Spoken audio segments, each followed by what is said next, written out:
Baik, Assalamualaikum warahmatullahi wabarakatuh. Halo teman-teman semuanya. Perkenalkan, nama saya Muhammad Zikra Esawali. Saya lebih akrab dipanggil Zikra atau Dika. Saya adalah mahasiswa Fakultas Psikologi Universitas Negeri Makassar, Angkatan 2025. Saya dari kelas G dengan NIM 25070150136. Dengan adanya video ini, saya telah menyelesaikan mata kuliah Psikologi Perkembangan Anak tentang lifespan yang diampu oleh Ibu Dr. Dian Novita Siswanti, SPC, MSc, MPC, Psikolog, dan Kak Wilda Ansar, SPC, MA. Dalam video ini, saya tidak hanya akan menceritakan perjalanan hidup saya, tetapi saya akan mengeksplorasi dan menganalisis perjalanan perkembangan saya mulai dari masa prenatal hingga masa anak akhir. Tujuannya adalah untuk memahami bagaimana setiap tahapan tersebut membentuk kepribadian, kognisi, dan fisik saya saat ini. Saya dilahirkan di Polewali Mandar, Kecamatan Campalagian, Desa Katumbangan Lemo, pada hari Sabtu pagi, tepatnya tanggal 13 Januari 2007. Saat ini saya sudah berusia 17 tahun, dan saya memiliki hobi, olahraga, dan olahraga paling yang saya sukai adalah bermain basket. Saya juga suka memasak dan menonton anime yaitu One Piece. Dan sebagai anak pertama dari 3 bersaudara, tumbuh kembang saya menjadi pengalaman pertama bagi orang tua saya, yang tentunya memiliki dinamika tersendiri. Untuk mengetahui perjalanan perkembangan saya lebih lanjut, maka mari kita menyimak videonya bersama-sama. Oke, jadi kita mulai dari sumber informasi. Jadi, informasi yang saya sajikan dalam video ini adalah hasil dari wawancara mendalam dengan ibu saya sebagai narasumber utama. Selain itu, validasi informasi data dilakukan melalui dokumentasi foto-foto masa kecil yang telah diarsipkan oleh keluarga saya.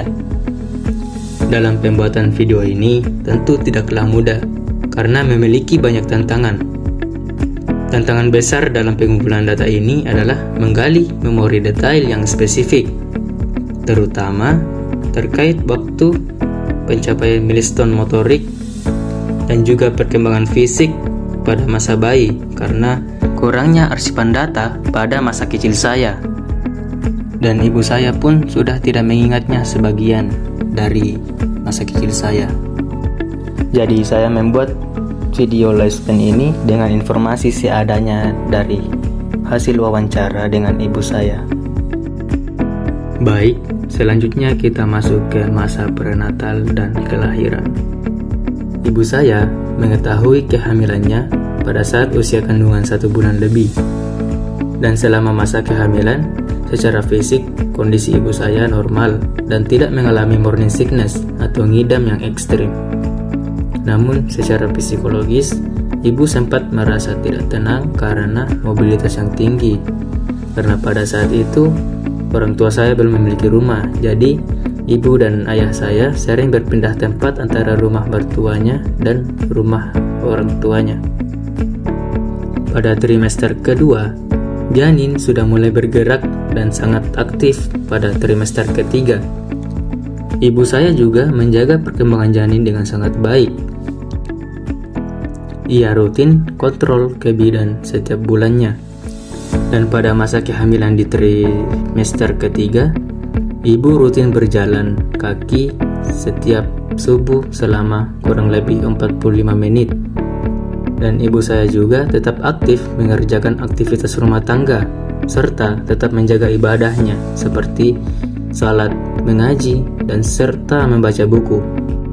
Dan ibu saya juga tidak pernah mengalami kondisi psikologis seperti stres dan depresi. Selanjutnya masuk pada proses kelahiran. Saya lahir tepat 9 bulan usia kehamilan. Seminggu sebelum dilahirkan, perut ibu terasa sangat berat dan nyeri pada pinggang. Dan tepat 13 Januari 2007, saya lahir pada sekitar pukul 10 pagi, tepatnya di rumah nenek dan dibantu persalinannya oleh bidan. Ibu melahirkan saya secara normal, dan berat badan saya saat itu adalah 3,5 kg dan panjangnya sekitar 49 cm.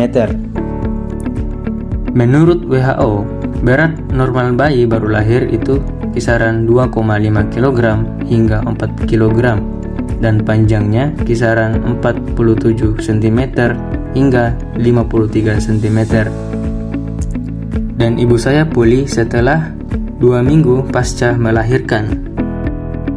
Selanjutnya kita masuk pada analisis teoretik pada tahap pertama, yaitu tahap germinal.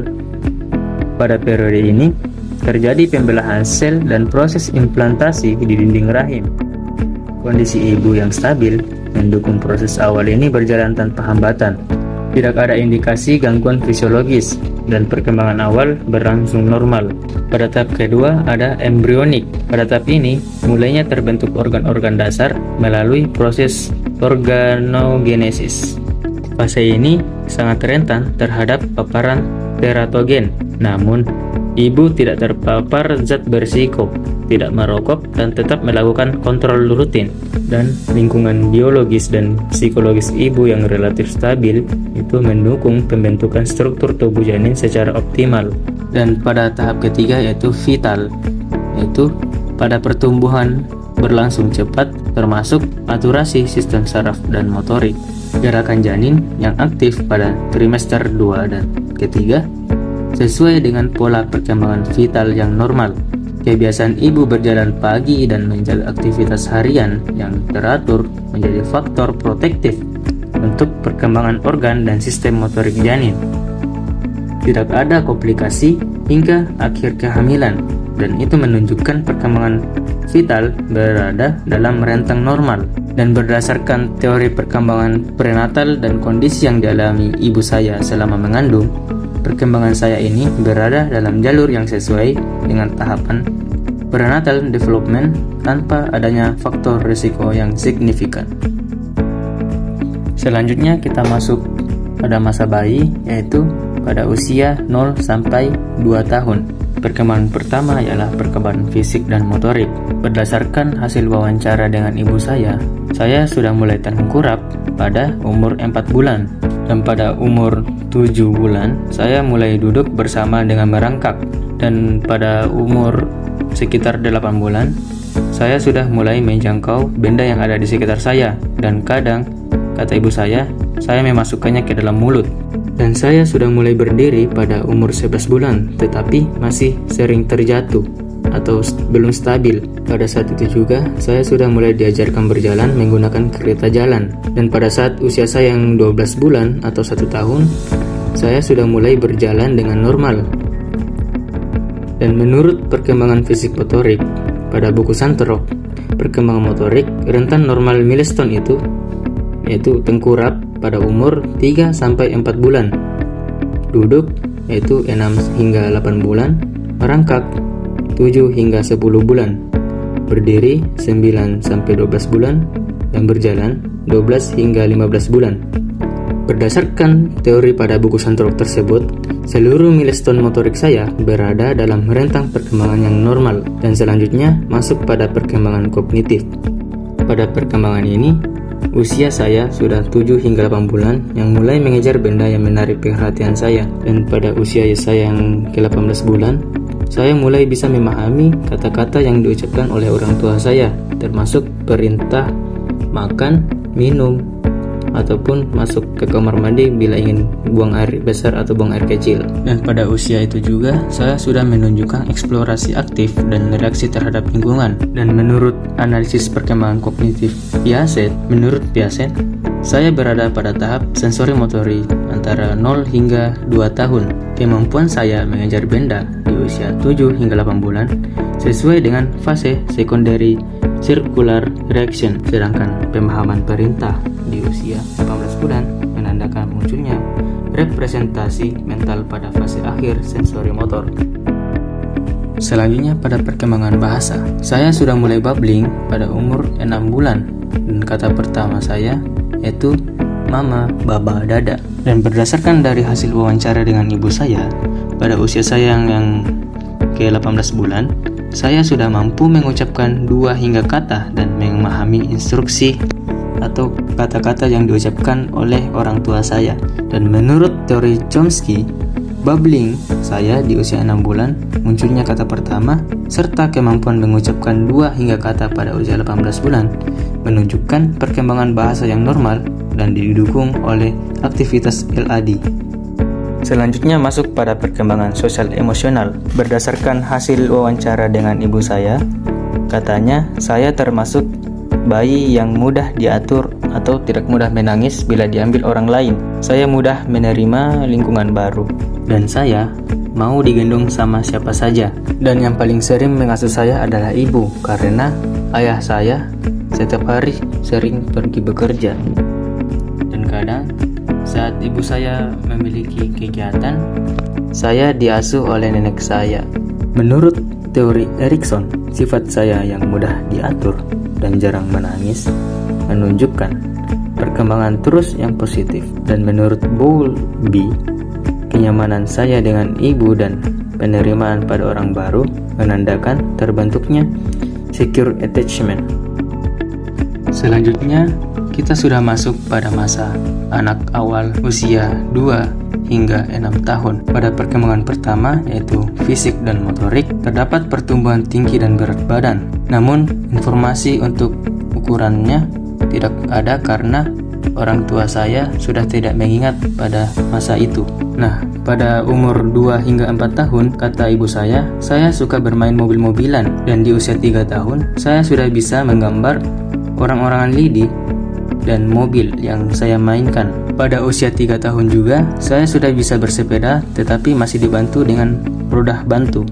Menurut teori Santrop, pada masa 2 hingga 6 tahun, ditandai pertumbuhan tinggi, berat badan yang stabil, serta peningkatan kemampuan motorik halus dan kasar. Kemampuan saya yang menggambar orang-orangan, bermain mobil-mobilan, dan bersepeda di usia 3 tahun menunjukkan perkembangan motorik yang sesuai pada tahap usia saya. Selanjutnya masuk pada perkembangan kedua yaitu perkembangan kognitif. Perkembangan kognitif yang saya gunakan adalah menurut Piaget yaitu pro-operasional. Kata ibu saya tidak pernah menunjukkan sikap egois atau kecemburuan terhadap adik saya karena jarak antara saya dan adik saya yaitu sekitar 3 tahun 8 bulan dan saya sudah memahami situasi saat itu. Saya juga lebih suka bermain dengan teman-teman dibandingkan bermain sendiri, tetapi pada saat bertemu di jalan, saya sangat malu untuk menyapanya. Dan pada usia saya yang ke-4 tahun, saya dimasukkan oleh orang tua saya ke PAUD atau Taman Kanak-Kanak. Pada hari pertama masuk TK, saya diantar oleh ayah saya. Dan pada saat itu, saya ditemani oleh ayah saya. Dan kemudian ketika saya mengalihkan pandangan saya dan melihat kembali ke ayah saya, ternyata ayah saya sudah pergi. Dan saya di situ merasa sedikit cemas karena ditinggal ayah di hari pertama. Dan kemudian saya pun mulai mengadaptasikan diri. Dan saya diajak guru saya masuk ke dalam kelas. Menurut Piaget, anak usia 2 hingga 6 tahun berada pada tahap pra-operasional, ditandai dengan perkembangannya simbol, bahasa, dan pemahaman sosial. Kemampuan saya memahami situasi saat adik saya lahir, bermain dengan teman, serta adaptasi pada taman kanak-kanak menunjukkan perkembangan pra-operasional yang normal dan kemampuan sosial yang mulai matang. Selanjutnya pada masa perkembangan bahasa. Pada taman kanak-kanak kelas B, saya sudah bisa membaca dan saya sudah banyak memahami kata-kata baru. Di usia 3 tahun, saya sudah bisa mengenal huruf hijaiyah dan membaca Iqra di usia 3 tahun. Dan saya juga suka membaca dan mendengar buku yang bergambar. Kemampuan saya yang membaca pada TK kelas B, mengenal huruf hijaiyah, serta memahami banyak kosakata di usia 3 tahun, itu sesuai dengan perkembangan bahasa anak. praoperasional. Menurut Vygotsky, kemajuan ini terbantu oleh interaksi dan dukungan orang dewasa. Selanjutnya, masuk pada perkembangan sosial emosional. Pada usia ini, saya sudah mengenal yang namanya malu. Saya pemalu, tetapi suka dengan aktivitas ramai bersama teman-teman. Dalam situasi baru, saya merasa cemas, tapi sangat cepat dalam menyelesaikan diri. Sifat saya yang pemalu, tetapi mudah menyelesaikan diri dan suka aktivitas kelompok sesuai tahap inisiatif versus guild. Ini menunjukkan perkembangan inisiatif saya dan sosial yang positif. Selanjutnya kita masuk pada perkembangan moral. Menurut Kohlberg, yaitu prakonvensional.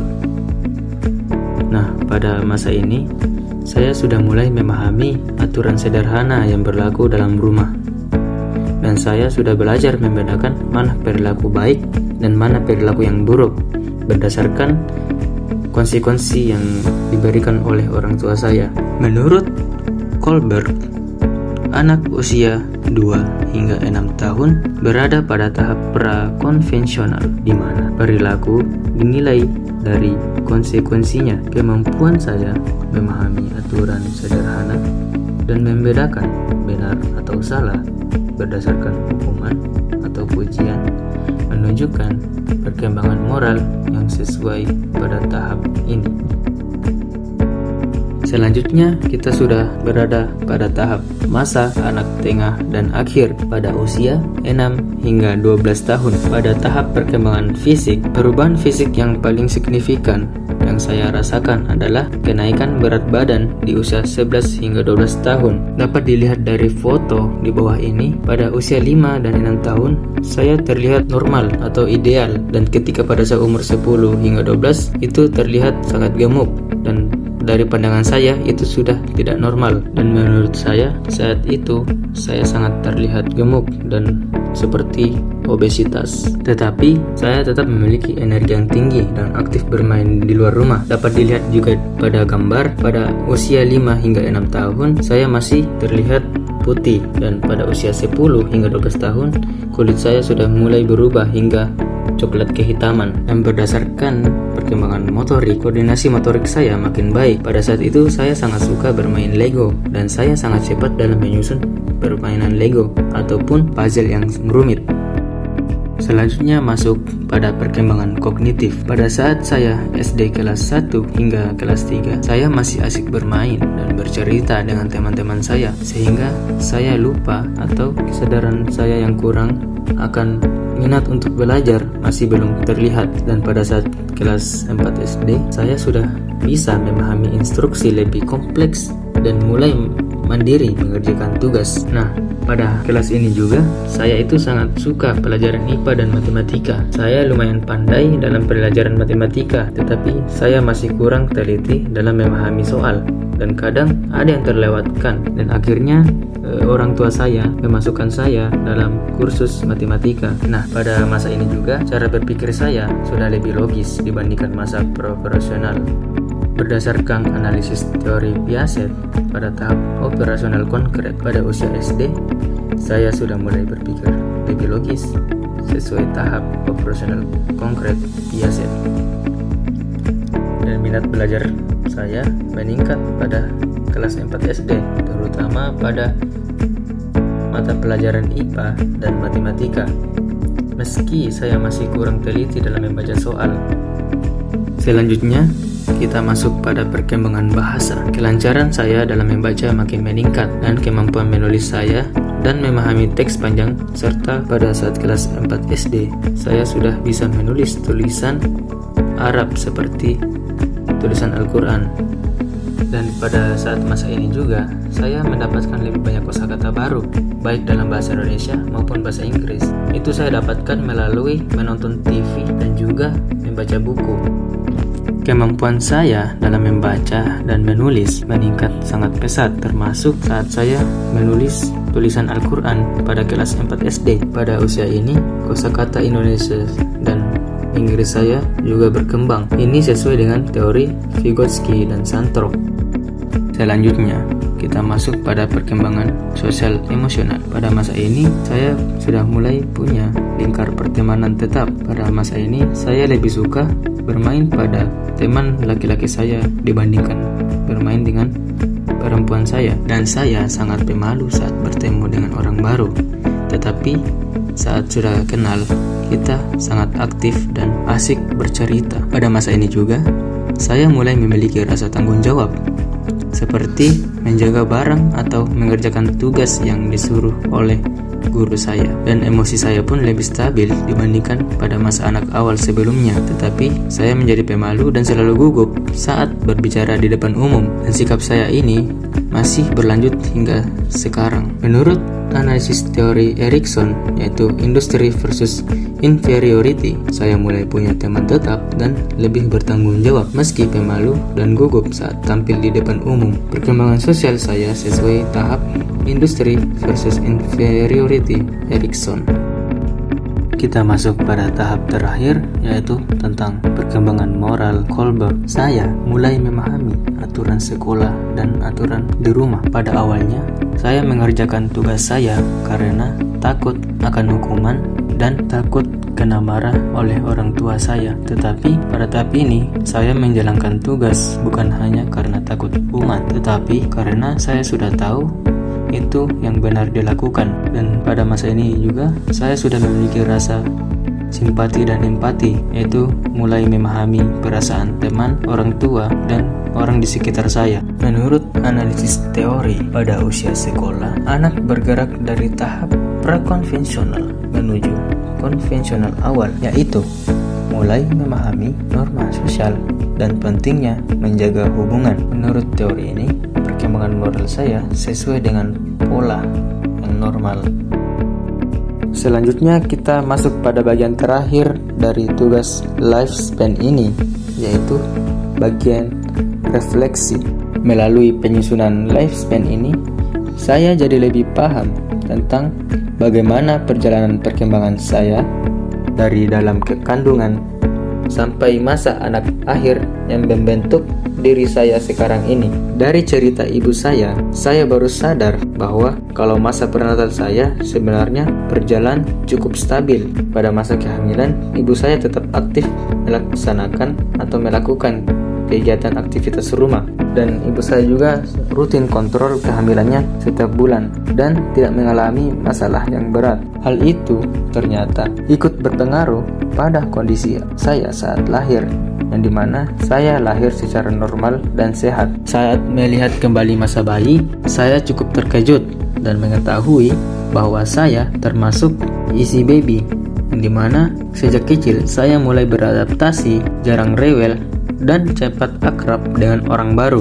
Tapi seiring bertambahnya usia, sifat itu berubah secara perlahan. Waktu masuk masa anak awal, saya mulai terlihat pemalu dan agak gugup kalau berhadapan dengan orang yang belum terlalu dekat. Dari teori yang saya pelajari, saya jadi bisa melihat dari perubahan itu. Saya bisa melihat alasan mengapa saya dapat seperti itu. Misalnya, pada teori Erikson membantu saya memahami rasa tidak percaya diri dan kegugupan saya saat masuk sekolah, bukan karena saya kurang, tetapi karena saya lagi berada di tahap perkembangan industri versus inferiority, yang dimana anak masih belajar mengenali kemampuannya. Dan saya juga mengerti bahwa pengalaman seperti takut tampil di depan umum itu adalah hal yang wajar dan banyak dialami oleh anak seusia saya pada masa itu. Begitu juga dengan teori Piaget. Waktu saya mengingat kembali, saya mulai bisa berpikir lebih logis pada masa SD. Saya suka pelajaran IPA dan matematika, tetapi sering kurang teliti saat mengerjakan soalnya. Dan saya sadar bahwa semua itu sesuai dengan tahap operasional konkret menurut Piaget. Dan saya memang sedang belajar memahami informasi dengan cara yang lebih sistematis, tapi belum sepenuhnya matang. Melalui proses ini juga, saya jadi melihat bahwa setiap fase kehidupan saya punya pengaruh tersendiri. Misalnya, pengalaman belajar membaca yang awalnya saya anggap sepele ternyata membentuk cara saya menanggapi tekanan dan hukuman dari ayah saya saat saya merasa malas belajar dan membaca membuat saya jadi lebih disiplin walaupun cara ayah saya yang bisa dibilang lumayan keras. Dan sekarang saya lebih sadar bahwa pengalaman itu juga membentuk keseriusan saya ketika menghadapi tugas tertentu. Selain itu, saya juga jadi bisa mengenali potensi yang sejak dulu sudah ada dalam diri saya, seperti ketertarikan saya pada pelajaran matematika dan aktivitas yang membutuhkan logika. Meskipun dulu saya sering merasa kurang percaya diri, melalui tugas ini, saya bisa melihat bahwa perkembangan saya bukan sesuatu yang tiba-tiba muncul di usia remaja, tetapi ini dibangun dari tahap ke tahap sejak saya bayi. Nah, dan pada akhirnya tugas lifespan ini membuat saya lebih menghargai perjalanan perkembangan saya sendiri, di mana saya belajar bahwa setiap orang punya pengalaman, ritme, dan tantangannya masing-masing, dan semuanya itu saling berhubungan membentuk siapa diri kita sekarang. Dan saya sangat berterima kasih kepada keluarga, terutama orang tua saya, dan saya sangat berterima kasih kepada ibu saya yang sudah berbagi cerita dan membantu saya memahami masa kecil saya. Begitu juga kepada dosen pengampu, Ibu Dr. Dian Novita Siswanti dan Ibu Wilda Ansar yang memberikan tugas ini hingga saya bisa mengenali diri saya lebih dalam. Adapun referensi yang membantu saya dalam penyusunan tugas lifespan ini sebagai berikut. Sekian dan itulah tadi perjalanan lifespan yang saya bagikan. Melalui proses ini, saya bukan hanya mengingat kembali pada masa perkembangan saya, tetapi juga memahami bagaimana setiap tahap memiliki perannya masing-masing dalam membentuk karakter diri saya pada hari ini. Dan kembali saya ucapkan terima kasih sebesar-besarnya kepada orang tua saya, termasuk ibu saya yang sudah berbagi cerita, dan saya kembali berterima kasih kepada dosen pengampu yang telah memberi kesempatan untuk mengeksplorasi perkembangan diri saya secara lebih mendalam. Dan semoga apa yang saya sampaikan bisa memberi gambaran yang jelas tentang proses perkembangan saya dari awal hingga akhir. Sekian dari saya. Assalamualaikum warahmatullahi wabarakatuh.